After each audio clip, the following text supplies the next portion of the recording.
Good morning to one and all present here. As mentioned, I am Shantama from the Samita Academy. I recently began my 10th grade. I will be your moderator for today's panel discussion. Are you all excited to know what this panel discussion is all about? Keep your curiosity going.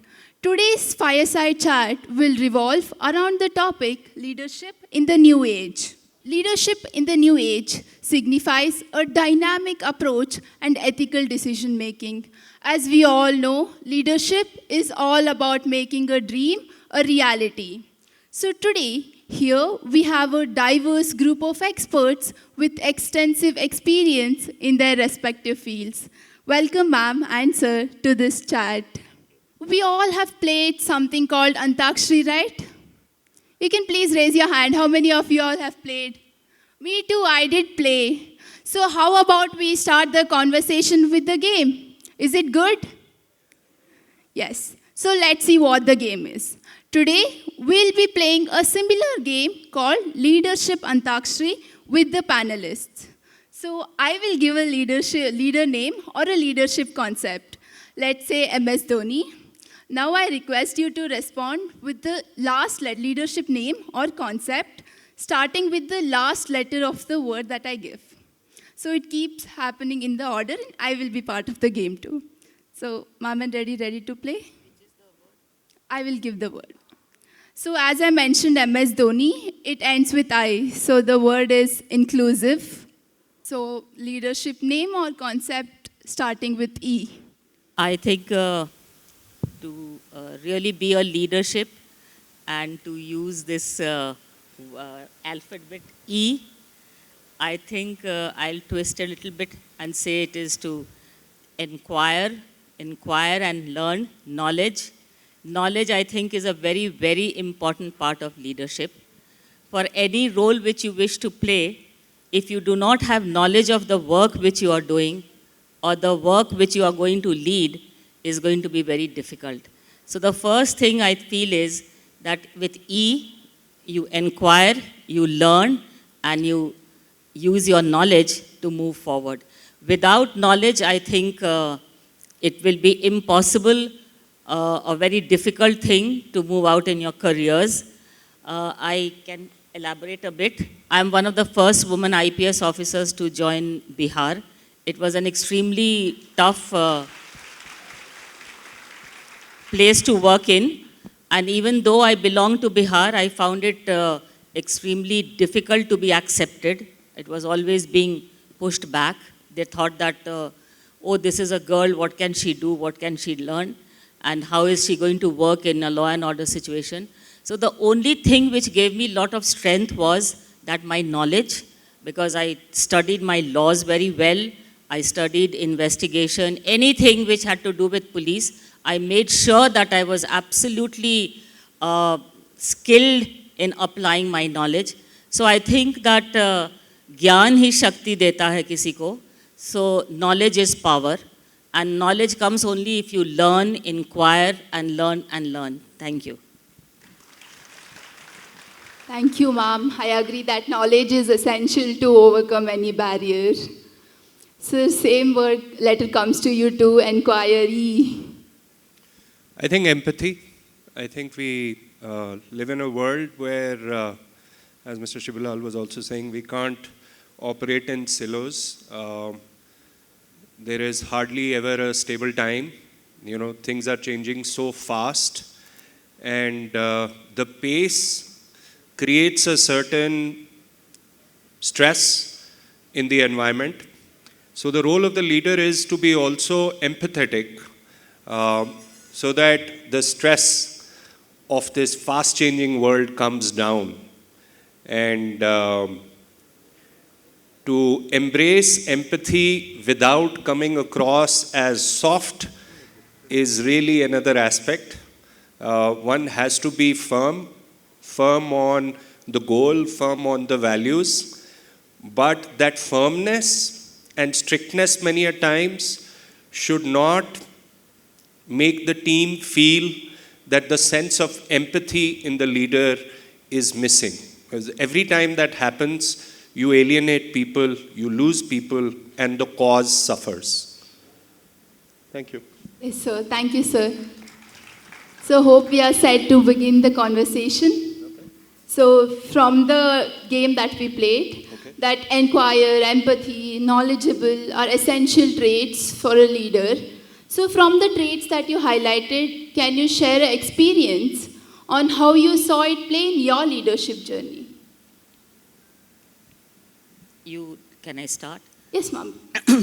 So this is a story dealing with passion, which I think that in any job which you do, you must bring some passion to it. If your commitment, your desire to do well, that is very important. And I'll share with you an experience where rules are always there, but to do a right thing, if you have to bend the rules or go around the rules, then that is what is required in today's world. That is what is the government, in which sector I have worked. We are often bound down by rules. Rules are the most important thing. Whether the human being is important doesn't become important then. So I believe that in a job you always bring passion, and I'll quickly relate a story in my own career, which I'm sure you would enjoy hearing. I was on leave when the anti-Sikh riots happened after the death of Mrs. Gandhi, when she was assassinated. And I had a lot of deaths because I was not there. I was the SP of Bokaro Steel City, and a large number of deaths took place there. The non-Sikh community attacked the Sikh community, and there were a number of people who passed away during that time. They were burnt, they were thrown out, they were killed. It was a horrible situation. And when I returned from my leave, immediately I found that the city, which had been peaceful and absolutely quiet, had become absolutely desolate, and there was curfew everywhere. In that situation, there was a family which had lost the father and the mother, and there were 5 children, the youngest being 2 years old. They had no money, there was nobody to look after them. They were in the camp where the refugees they had been put. So when I returned, I saw this family of 5 young children with nothing, and neighbors were helping them, and other community people were helping them. And the eldest child was in Punjab studying, so I sent some policemen to get her to Bokaro. And then I said that let's go to their home. Their home, because the father was a very prosperous businessman. He had a truck industry. So I said, let's go to the house and see what is available for the children. When I went to the house, everything had been ransacked. There was, these 2, husband and wife had been killed by the mob. And the entire house was ransacked, and when I opened the almirahs, they were all empty. But in the locker of one of the almirahs, I found a key. So this eldest child, who was about 18 years old, I told her, in those days we had jeeps. I said, come sit in my jeep. We'll go and see where this key from. So we went to several banks. They said, no, no, no. And then we went to a bank which said that, yes, madam, this person, Mr. Singh, had the locker here. I said, can you open this locker with this key? Of course, he refused, because the rules say that you can't open a locker unless the owner is there. So I explained to him that I have 5 kids, there is no milk, there is nothing to do. How do I manage these 5 children? I don't have any funds, and people are helping. So he says, okay, madam. He heard this child also. They all knew that this couple had been killed. It was a big sensation. So we went he took me to the basement where all the lockers were. And then he said, madam, this is the locker of this individual. So I said, can we open it? He says, no, no, you can't open it. But when I kept pleading, and the girl was also there, he said, okay, if you give it to me in writing, that henceforth, if there is any problem, you'll take responsibility. I was a young police officer with barely 6 or 7 years of service, and I was so determined and anxious to help this family. I said, aapko jo likhna hai, likh ke de de. Give me whatever you want me to write. And I just signed off, saying that on my own responsibility, I was getting this locker opened. We opened the locker. There was cash, there were passbooks for trucks, there were licenses, there was jewelry. We took out everything and locked that locker. And since then, I've never heard about it. But this was the starting point for these 5 children. Now, we often in the education sector or whichever sector you talk about are bound down by rules. We are always sticking to the rules. This is what it says and this is what has to be done. If you go a little bit beyond the rules to do the right thing, I'm not advocating do anything, but to do the right thing to help somebody, it is a very, very big achievement in your career. And this is what I've always advocated. If there is a person who's not getting his pension, there is a widow who's not being helped in the service, go beyond. Go beyond the line of duty and do something which you can do for them. I have come across constables being killed and the wives refusing to take up a job because the family is scared that something will happen to her. But think of a young widow with the family, where is she going to be? And I've gone to them, persuaded them that no, you must take up the job which the government is offering. So I urge all of you in this sector, in the education sector, I've been hearing stories this morning. Please go beyond the rules, beyond the figures, and try to help people to achieve whatever they wish to achieve or whatever is the target, even if you have to go beyond the rules. Thank you. Thank you, ma'am. Your real life example really helped us understand of who a true leader is, right? So how about you, sir? Did you have any such experience? So I want to talk about what we do briefly now, and then since I see there are a lot of youngsters, maybe go back to my school days and some learnings which I have come to reflect and found them to be important. See, in our business, we're doing two things. On one side, as was said in my intro, we're trying to grow through technology, which is automate. And frankly, our value proposition is to corporates that we will give you great beverages and we will save you on manpower cost because this is automated. And in fact, now we call our machines bots, which is short for robots. And the value proposition, again, is great quality with minimal human dependence. The other side of the business is stores, where we want people. And so two sides of the business. One says, hey, the value is in having less people. On the other, the value is in having people who continue in the stores, who don't lose out, and go for small-time opportunities. So we live in this world where the same business has two different agendas, but they're all interconnected. I bring this example just to share that the world in which we live in, and I'm sure all of you have read about AI, and we have a small technology team inside the company. I know it for sure that the work which was done by 5 people can be done by 1 programmer. The tools are getting smarter and smarter. The codes are getting generated by the bot. So we live in a world which is changing very fast. So when I look at this, and I think of myself as a disciple of leadership, I am learning. I have a long way to go. But when I look back at the formative years, I can't just help often reflect that in the school days, the power of collaborative sports or true team sports is so crucial in ingraining the mindset of working together with people.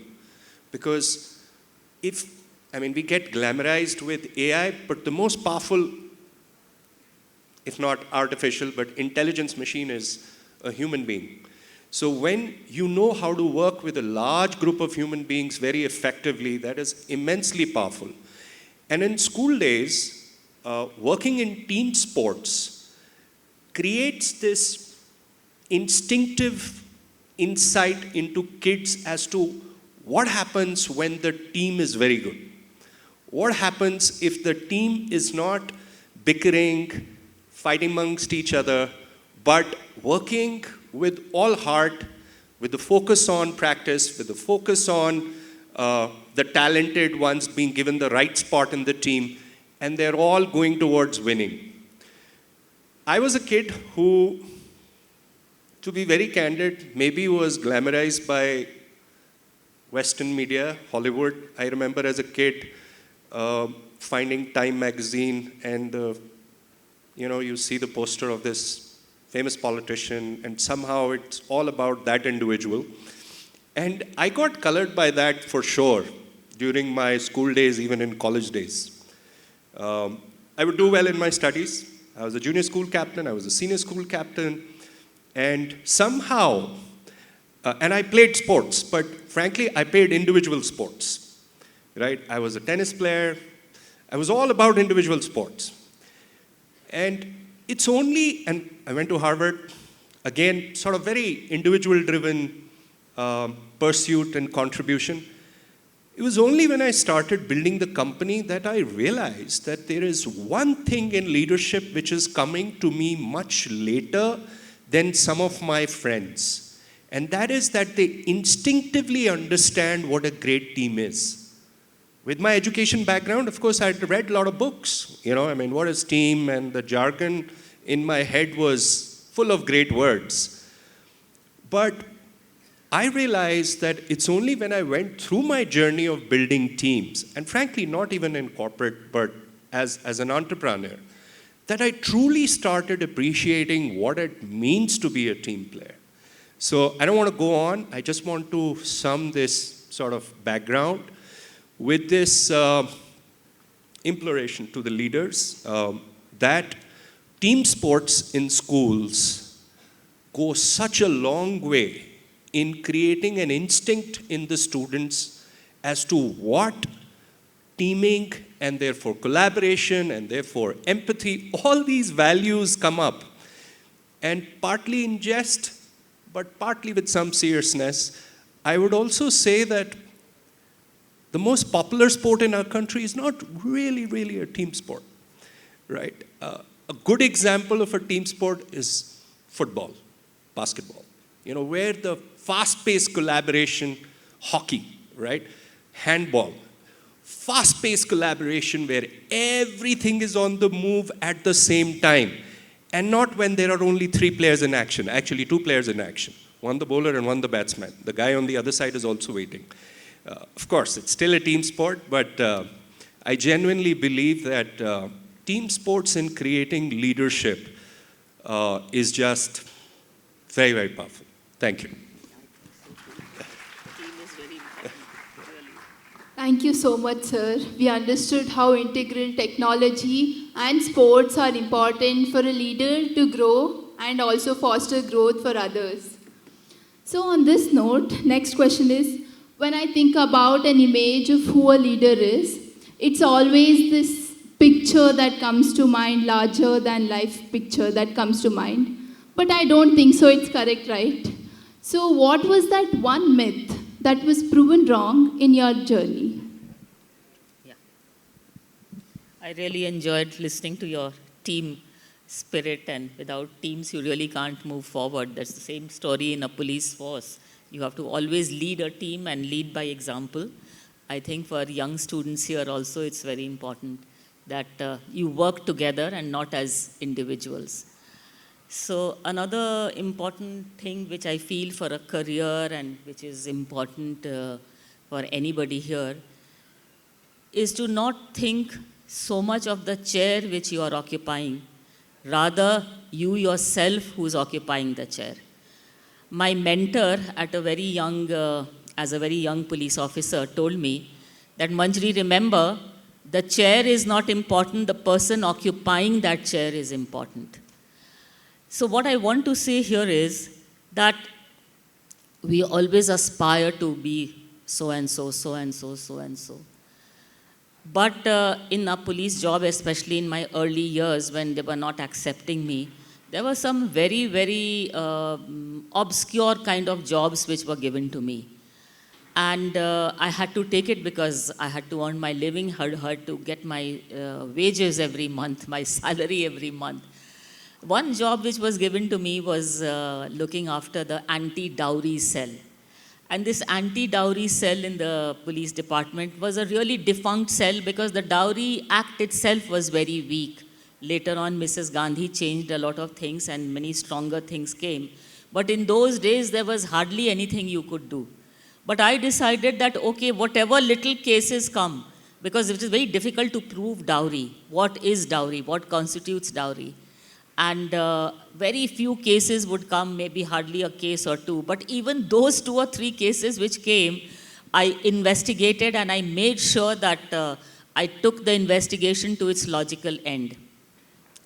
One day the chief minister must have heard that something was being done in the dowry cell, and suddenly he changed the entire nomenclature and made it crime against women.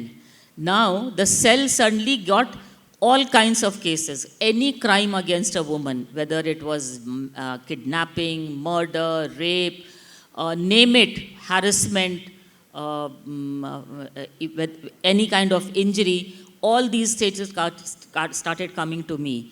And it was a lesson to me that had I not worked, maybe I would have just shirked and stayed at home. But even those 2 or 3 cases which came when I was heading the anti-dowry cell in my 3rd or 4th year of my service, I had to motivate the men also to come to office and do something rather than just be sitting there. So this is what I have been hearing today from some of the people who are there about teachers not coming, teachers being indifferent, teachers only trying to fill up forms and numbers. So anywhere where you are there, whether you are the principal or you are an advisor, make a difference. That remember that the chair, always aspiring that I should be a director, I should be this, is not important. Wherever you are, you must make a difference. Whichever post you are holding in your organization, there itself you must make a change. And make a change for the positive help of the society, not for your own self. So I believe, and my mentor has been right in telling me, that whenever you are, wherever you are, don't think of the chair, think of the person and what changes and what progressive ideas you can bring there to take the organization forward. And I know that you are a lot of people here struggling with education in India, basic education, primary education, feeling disheartened that nothing is moving. No, things are moving. And if you work hard and you work in the right direction, I'm sure bigger changes will happen. Thank you so much, ma'am. Sir, how about you? So I'll again take the school context. I'm sure it is possibly true even now. Admittedly, my involvement with the education sector is to the extent of only being a parent. But I'm sure that in the school, debates and declamation winners are thought of as a proxy for good leaders, right? And I just want to talk about that.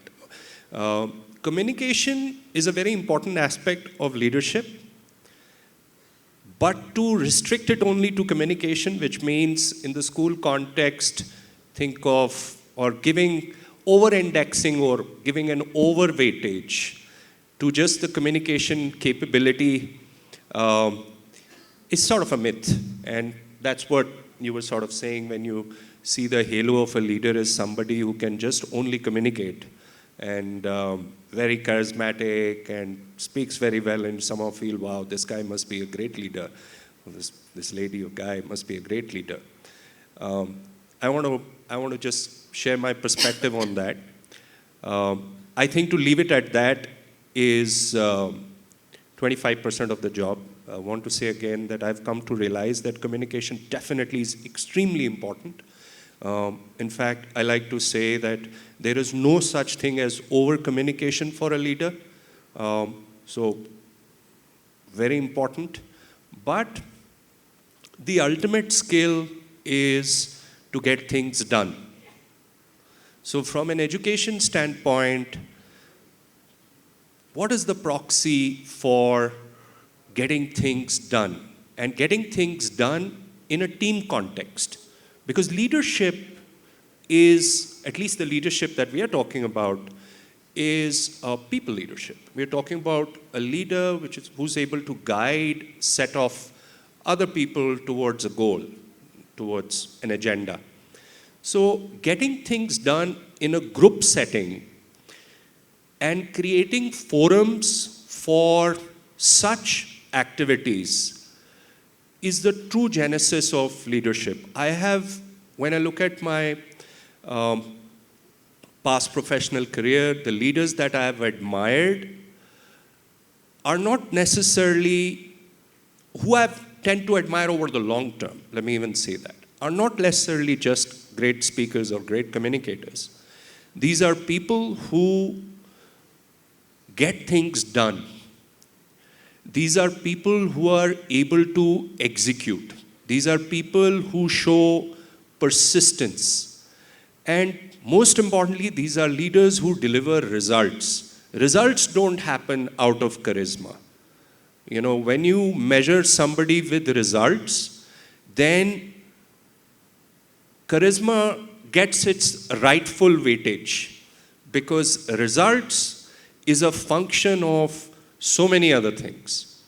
So my learning, therefore, as I said as a student, is to really focus on results rather than activities in context of an organization, over-index on results, and ensure that communication gets its rightful due. The people who can collaborate, the people who have the stamina.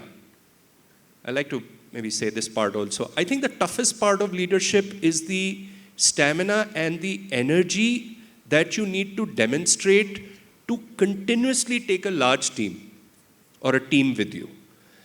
And that's really important. And once you have this sort of a mindset, you start applying a filter to the word leader or leadership with tad more clarity.